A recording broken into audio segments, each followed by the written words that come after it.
Hello friends, welcome to innovative classes. Friends, हम लोग class 10 का ट्रिगोनोमेट्री में चैप्टर 9 पढ़ रहे थे। इसमें हम लोग क्वेश्चन नंबर 8 तक बना चुके हैं। ठीक है, आज हम लोग उससे आगे के क्वेश्चंस देखेंगे। ठीक है, तो चलिए पढ़ना स्टार्ट करते हैं।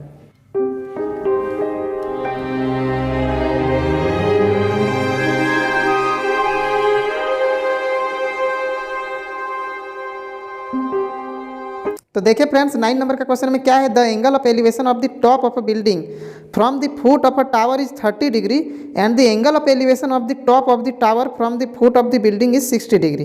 If the tower is 50 metre high, find the height of the building. ठीक है, क्या बोल रहा है कि एक मीनार के पाद बिंदु से एक भवन के शिखर का उन्नयन कोण 30 डिग्री है और भवन के पाद बिंदु से मीनार के शिखर का उन्नयन कोण 60 डिग्री है। यदि मीनार 50 मीटर ऊंची हो तो भवन की ऊंचाई ज्ञात कीजिए। देखिए 9 नंबर में क्या बोल रहा है, कैसे हम लोग इसका फिगर बनाएंगे, ड्रॉ कैसे करेंगे। तो देखिए बोल रहा है कि एक मीनार है और एक भवन है। ठीक है, मीनार मतलब एक टावर है और एक भवन है। इस तरह से मान लेते हैं, ये मीनार है, टावर है और ये जमीन है, यहाँ एक भवन है। ठीक है, ये मीनार है और ये बिल्डिंग है। अब क्वेश्चन में क्या बोल रहा है कि यहाँ से जो मीनार, देखिए पहले क्या बोल रहा है कि एक मीनार के पास, ये मीनार है और इसका जो यहाँ पे है बेस, इसका जो फुट है, यहाँ से इस बिल्डिंग का जो टॉप को देखते हैं तो कितना डिग्री का एंगल बनता है, एंगल ऑफ एलिवेशन यानी उन्नयन कोण कितना बनता है, 30 डिग्री बनता है। और जब भवन का फुट से मीनार का टॉप को जब देखते हैं यहाँ से इस तरह से, तो कितना डिग्री बनता है, 60 डिग्री बनता है। ठीक है, बोल रहा है यदि मीनार, ये जो मीनार है, टावर है, ये 50 मीटर है तो भवन की ऊंचाई क्या होगा। तो मान लेते हैं कि ए बी जो है वो टावर है और सी डी जो है ये भवन है, बिल्डिंग है। तो हम लोग को बिल्डिंग का हाइट निकालना है। तो क्या करेंगे, हम लोग लिखेंगे कैसे इसको, माना मीनार की ऊंचाई, माना मीनार की ऊंचाई इंग्लिश में लिखना है तो height of tower, height of the tower. ठीक है, ये क्या है, ए बी है, A B equal to 50 metre given है, दिया हुआ है। और तथा भवन की ऊंचाई, भवन की ऊंचाई height of the building, height of the building क्या है, सी डी है। इसको हम लोग एक्स भी बोल सकते हैं या फिर सी डी ही रहने दे सकते हैं, कोई प्रॉब्लम नहीं है। ठीक है, C D equal to x metre मान लेते हैं, हम लोग को यही एक्स निकालना है। अब देखिए हम लोग को क्या करना है, दो ट्राइंगल देखना है। एक ये ट्राइंगल 90 डिग्री वाला देखना है, मतलब एक बार हम लोग ए बी डी देखेंगे और एक बार बी सी डी देखेंगे। 90 डिग्री वाला होना चाहिए। ठीक है, एक बार ये वाला जो है ए बी डी और यहाँ पे कितना डिग्री है, 60 डिग्री। और दूसरा वाला ट्राइंगल जो है इस तरह से है, जो क्या है, बी डी और सी। देखिए दोनों 90 डिग्री वाला है ना, समकोण त्रिभुज यानी कि राइट एंगल ट्राइंगल। तो यही दोनों को हम लोग लेंगे, पहले इसको लेते हैं ए बी डी को लेते हैं। तो in triangle A B D Hindi में कैसे लिखेंगे, सिर्फ यहाँ पे त्रिभुज ए बी डी में लिख देंगे, इंग्लिश में इन ए बी डी और हिंदी में त्रिभुज ए बी डी में। ठीक है, इसमें क्या लेंगे, क्या बताए थे, अब सब में tan का ही यूज करना है। तो यहाँ क्या लेंगे, tan 60 degree, A B D में 60 डिग्री है इसलिए 60 degree equal to tan theta equal to होता है P बाई बी। तो इस ट्राइंगल में P क्या है, इसके सामने वाला P होता है, तो ये और ये B है, यानी कि P बाई बी मतलब A B by B D. यहाँ पे क्या लिखेंगे, A B by B D. ठीक है, इसी को लिए हैं, यहाँ हम अलग से छाप दिए समझने के लिए। ठीक है, इसको आप लोग एग्जाम में इसको अलग से नहीं छापिएगा, बस इसको ड्रॉ कीजिएगा। ठीक है, tan 60 का कितना होता है, √3 होता है। ए बी 50 दिया हुआ है बाय बी डी। अब यहाँ से बी डी निकाल देते हैं, जब ये बी डी इधर आएगा तो √3 बी डी हो जाएगा और इक्वल टू 50। तो बी डी इक्वल टू क्या हो जाएगा, 50 और ये √3 इधर आ जाएगा तो बाय में √3। ये इक्वेशन 1 मान के अभी हम लोग इसको छोड़ देते हैं। अब हम लोग आगे क्या करेंगे, अब जो दूसरा वाला ट्राइंगल है, दूसरा समकोण त्रिभुज, उसको लेंगे। अब कौन सा त्रिभुज लेंगे, इन ट्राइंगल त्रिभुज BCD में, ठीक है। हिंदी में लिखिएगा, इंग्लिश वाला इन लिखिएगा। और इसमें क्या लेंगे, तो इसमें यहाँ पे कितना डिग्री दिया हुआ है, 30 डिग्री दिया हुआ है, तो 30 डिग्री लेंगे और tan ही यूज करेंगे। tan 30 डिग्री इक्वल टू, आप देखिए इस त्रिभुज में P/B, P ये वाला होगा CD और ये होगा B, ठीक है, इस त्रिभुज में। तो CD, P हो गया CD और B हो गया BD, ठीक है। अब आगे क्या होगा, tan 30 डिग्री कितना होता है, 1/√3 होता है और इक्वल टू CD को हम लोग x माने, x लिख सकते हैं या CD भी रहने दे सकते हैं, उसमें हम लोग को कोई प्रॉब्लम नहीं होने वाला है, ठीक है। और नीचे क्या है, BD। अब यहाँ पे क्या हो जाएगा, BD को 1 से मल्टीप्लाई करेंगे तो BD इक्वल टू यहाँ पे √3 और x का मल्टीप्लाई √3x, ये हो गया इक्वेशन 2, ठीक है।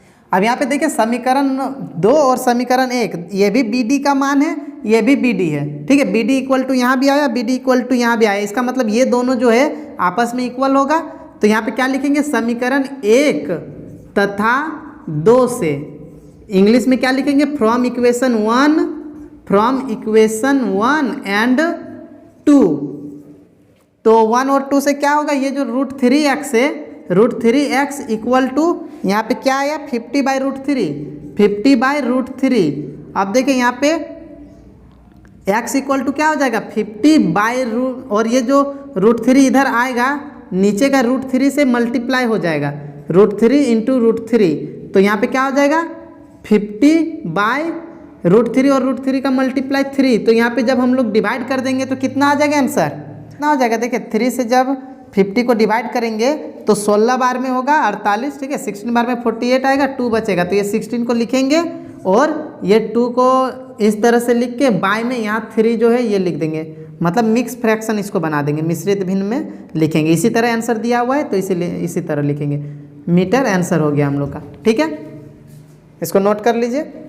अब देखिए फ्रेंड्स, 10 नंबर का क्वेश्चन में है, 2 poles of equal heights are standing opposite to each other on other side of the road which is 80 meter wide.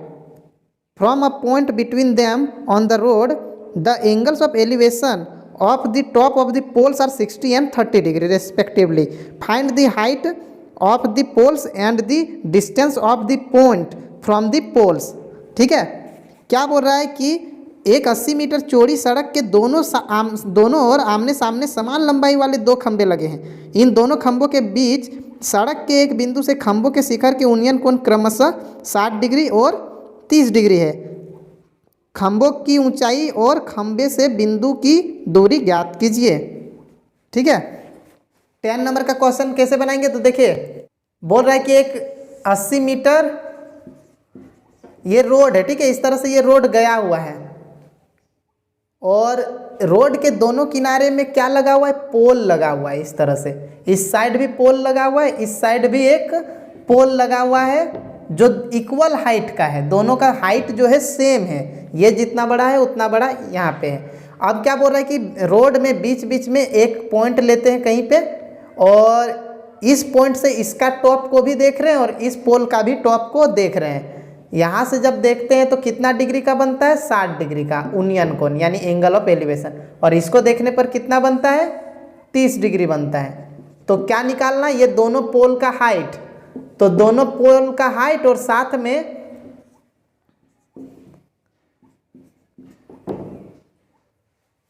में क्या करना है, ये जो पॉइंट है इस पोल से कितना दूर पे है और इस पोल से भी कितना दूर पे है, ये दोनों निकालना है, ठीक है। यहाँ पे बीच में हम ई ले लेते हैं इस पॉइंट को, और यहाँ पूरा यहाँ से यहाँ तक क्या है, 80 मीटर है।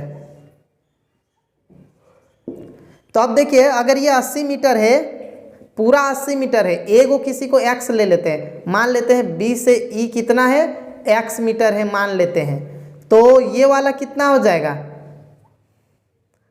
ये वाला हो जाएगा 80 - x। क्यों होगा, क्योंकि पूरा 80 है ना, मान लेते हैं कि पूरा 80 है और ये 20 अगर रहता मान लेते हैं, तो ये कितना होता है, इस साइड वाला 60 होता ना, क्योंकि पूरा 80 है, 80 से यहाँ 20 को घटा देते हैं तो ये निकलता है। इसीलिए यहाँ पे इस साइड वाला को क्या करेंगे, 80 माइनस एक्स करेंगे। पूरा 80 है, उसमें से इस साइड वाला को हटा देंगे, माइनस कर देंगे तो ये बचेगा। ठीक है, अब इसको हम लोग लिख देंगे। और एक चीज़ और क्या करेंगे कि इसको भी h मान लेते हैं, इसको भी h, क्योंकि दोनों इक्वल है ना, इसीलिए। तो 10 नंबर का है, लिखेंगे क्या, माना खंभों की ऊंचाई, खंभों की ऊंचाई AB equal to CD equal to h metre. ठीक है, दोनों इक्वल है, हम लोग h मान लिए। और क्या करेंगे, इंग्लिश में कैसे लिखेंगे, let height of the poles AB equal to CD equal to h metre. ठीक है, हिंदी इंग्लिश दोनों में हम लिख दे रहे हैं। ठीक है, इस चैनल पे आप लोग को हिंदी इंग्लिश दोनों में नोट्स मिलेंगे। ठीक है ना। अब देखिए और क्या लिखेंगे, इस पॉइंट से पहला पोल का डिस्टेंस और सेकंड पोल का डिस्टेंस, तो वही लिखेंगे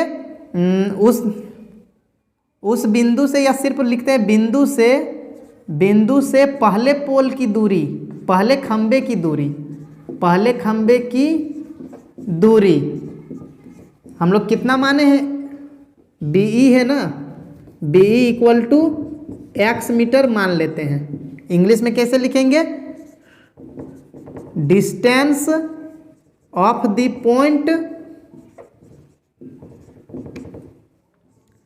फ्रॉम द फर्स्ट पोल। ठीक है, पहला पोल जो है उससे कितना है, तो BE है इक्वल टू x मीटर है। ठीक है, और उसी तरह लिखेंगे बिंदु से दूसरे पोल की दूरी, बिंदु से दूसरे पोल की दूरी, पोल नहीं है, खंबा लिखा हुआ हिंदी में तो खंबा लिखेंगे, खंबे की दूरी, दूसरे पोल से इस पॉइंट की दूरी क्या है, ED है या DE है, DE बोलिए या ED बोलिए, एक ही बात है। ED equal to 80 minus x metre है। ठीक है ना, distance of the point from the second pole, ED equal to 80 minus x। ठीक है, मीटर हो गया। ये जितना हम लोग को मानना है वो हम लोग कर लिए। अब हम लोग क्या करेंगे, दो ट्राइंगल लेंगे। एक कौन सा ट्राइंगल, ABE, पहले इसी को ले लेते हैं। इन ट्राइंगल ABE, हिंदी में सिर्फ यहाँ पे त्रिभुज ABE में लिखेंगे। इसमें क्या लिखेंगे, यहाँ 60 डिग्री है तो tan, बोले ना आप सब में tan का ही यूज करना है। tan 60 degree equal to tan theta equal to P by B, P मतलब AB, तो AB बाय ये वाला BE। tan 60 कितना होता है, √3 होता है। AB को h माने हैं तो h लिखेंगे, by BE equal to x ले लिए हैं तो यहाँ पे x ले लेते हैं। अब यहाँ पे क्या हो जाएगा, h इक्वल √3 का x से मल्टीप्लाई हो जाएगा। ठीक है, तो h इक्वल टू यहाँ पे क्या हो जाएगा, √3x। देखिए x को इधर कर दिए तो √3x हो गया, तो h इक्वल टू क्या निकल गया, √3x। इसको इक्वेशन 1 मान के हम लोग अभी छोड़ देंगे। अब दूसरा वाला ट्राइंगल में लेंगे। ठीक है, जगह कम हम यहीं से लिखते हैं। यहाँ तक तो पहला ट्राइंगल के लिए हो गया। अब दूसरा ट्राइंगल में CDE में, ठीक है, त्रिभुज इन ट्राइंगल CDE, त्रिभुज CDE में, इसमें अब tan कितना डिग्री लेंगे, उधर वाला में tan 30 डिग्री है तो 30 डिग्री लेंगे इक्वल टू, देखिए P बाई B, P मतलब CD हो गया और B मतलब ED हो गया, तो यहाँ पे क्या लिखेंगे, CD बाई ED। ठीक है, अब यहाँ पे देखिए tan 30 कितना होता है, 1/√3 होता है, इक्वल टू CD कितना है, h है, h माने हैं, और ईडी कितना है 80 माइनस एक्स है। अब यहाँ क्रॉस मल्टीप्लाई जब होगा तो इसको इससे मल्टीप्लाई करते पहले एच वाला को √3h हो जाएगा और इक्वल टू यहाँ 80 से इसका मल्टीप्लाई करेंगे 80 माइनस एक्स। ठीक है, अब देखिए हम लोग यहाँ पे x को भी निकाल के रख सकते थे और h को भी, मतलब दोनों में से किसी को कर सकते हैं। ठीक है, और अब हम लोग क्या करेंगे, दो काम कर सकते हैं। एक तो यहाँ h इक्वल टू आया है तो यहाँ भी h इक्वल टू ले आएंगे और इक्वेशन 1 और इक्वेशन 2 से दोनों को इक्वल कर देंगे, वैसे भी कर सकते हैं। दूसरा तरीका क्या कर सकते हैं, यहाँ जैसे h है तो यहाँ पे h का जो वैल्यू है √3x, इसको यहाँ पे हम लोग h की जगह √3x रख सकते हैं, ऐसे भी बना सकते हैं। दोनों में से कोई भी काम कर सकते हैं। दोनों में h इक्वल टू यहाँ ला सकते हैं या फिर यहाँ का h का वैल्यू को हम लोग यहाँ पे ला के रख सकते हैं। जो 3rd चैप्टर में सब्स्टिट्यूशन मेथड यानी प्रतिस्थापन विधि जो हम लोग पढ़े थे, एक का निकाल के दूसरी जगह पुट करते थे, उसी तरह यहाँ पे हम लोग यहाँ से रख सकते हैं इस जगह। ठीक है, तो यही करते हैं इस बार, h का वैल्यू यहाँ पे रखते हैं तो √3 और h का वैल्यू कितना है √3x है तो यहाँ पे गुन्ना √3x equal to 80 minus x. यहाँ पे हम लोग लिख देते हैं कैसे आया, समीकरण 1 से। ठीक है, फ्रॉम इक्वेशन, ठीक है, इक्वेशन 1 से आया है ये। अब यहाँ √3 और √3 का मल्टीप्लाई सिर्फ 3 हो गया 3x, और ये जो माइनस एक्स है इसको इस साइड ले आते हैं तो माइनस वाला x इधर आएगा तो plus x equal to 80।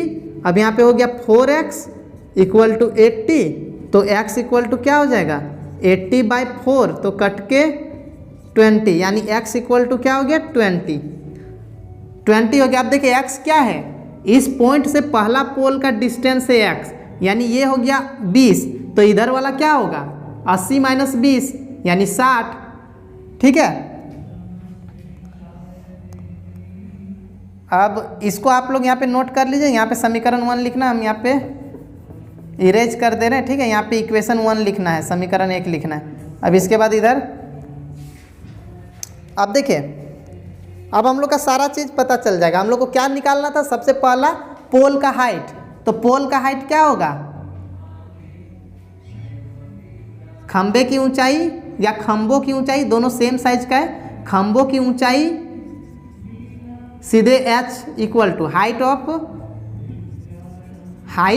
The poles, h equal to, यहाँ h इक्वल टू लिखना है। ठीक है, क्या लिखेंगे h, देखिए h इक्वल टू क्या है √3x है ना, √3 और x है तो यहाँ पे क्या हो जाएगा √3 और x का वैल्यू हम लोग का निकल चुका है 20, मतलब यहाँ 20 से मल्टीप्लाई हो जाएगा तो कितना हो जाएगा 20√3 मीटर आंसर हो जाएगा। ये हो गया खंबा की ऊंचाई, दोनों खंभों की ऊंचाई हो गया, दोनों पोल्स का हाइट हो गया। अब हम लोग को ये निकालना है, ये वाला बिंदु से पहले खंबे की दूरी BE, यही चीज़ को लिखना है।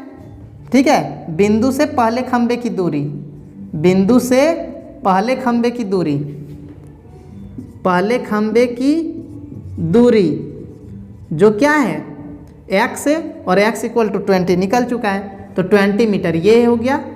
इंग्लिश में क्या लिखेंगे, डिस्टेंस ये वाला लिख देना है, distance of the point from the first pole. ठीक है, लिख ही देते हैं, distance of the point from the first pole. ठीक है, यहाँ अच्छा से नहीं दिख रहा होगा तो वहाँ पे जो लिखे ना हम वही लिख रहे हैं बस, first pole x equal to 20 metre. ठीक है, और इसी तरह लिखेंगे बिंदु से दूसरे खंबे की दूरी, बिंदु से दूसरे खंबे की दूरी जो क्या है 80 माइनस एक्स है, यानी कि 80 माइनस एक्स निकला है 20 तो कितना हो जाएगा 60 मीटर। ठीक है, इंग्लिश में क्या लिखेंगे, distance of the point, distance of the point from the second pole, second pole जो क्या है 80 माइनस एक्स है, यानी कि 80 माइनस 20 मतलब 60 मीटर आंसर। ये तीनों चीज़ निकल गया, ये हो गया कितना निकल गया 20√3, ये भी 20√3, ये भी 20√3 और ये हो गया 20 और ये हो गया 60। ये हो गया आंसर, ठीक है।